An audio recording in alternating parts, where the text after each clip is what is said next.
to lead us through some components of our impact and what we see with our students and our program. Specifically, we've seen an impact in retention. And from the fall of 20 to 21, we saw that students enrolled in PAL exceeded the general college retention by 8 percentage points. We saw changes in self-efficacy.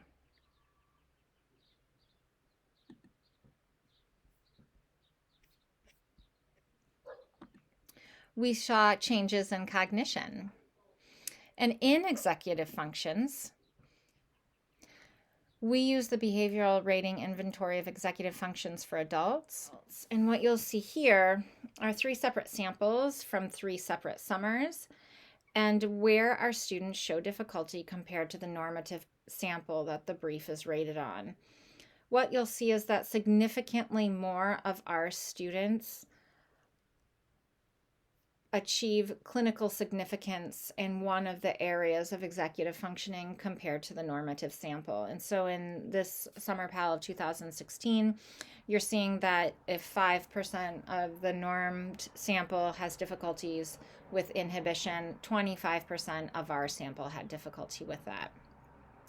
And you can see that that elevated representation is similar across the 3 summers.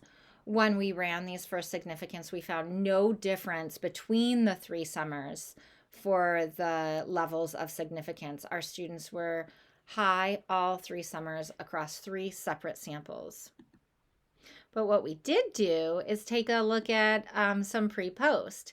So we looked at for students who entered in summer PAL of 2017 a similar sample in spring 2018, and when we ran a significance test across the scales, indices, and composites for those 2 samples, we found that there were significant differences, and particularly we found a positive change on the shift scale, the self-monitoring, initiate, and working memory components. And this means that our students made positive change in these 4 areas that reached statistical significance using t-tests. And the p levels are there in the far right-hand column.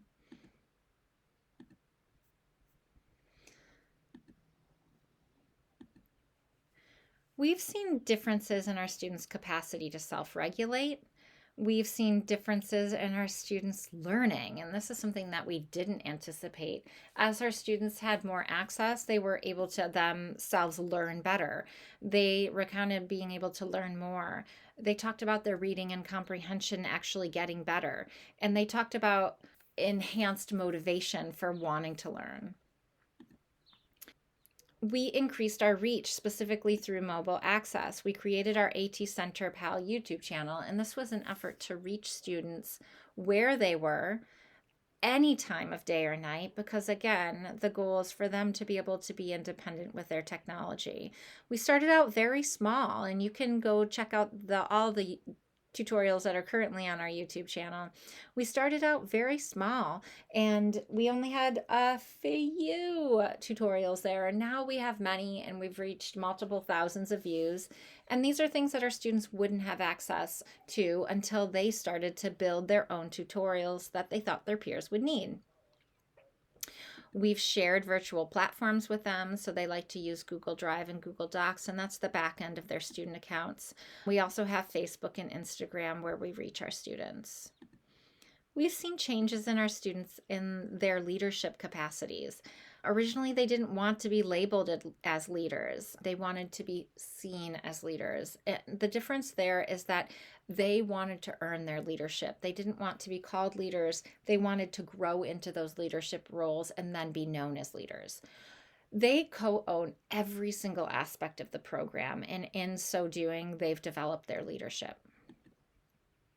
They've changed in their self-advocacy.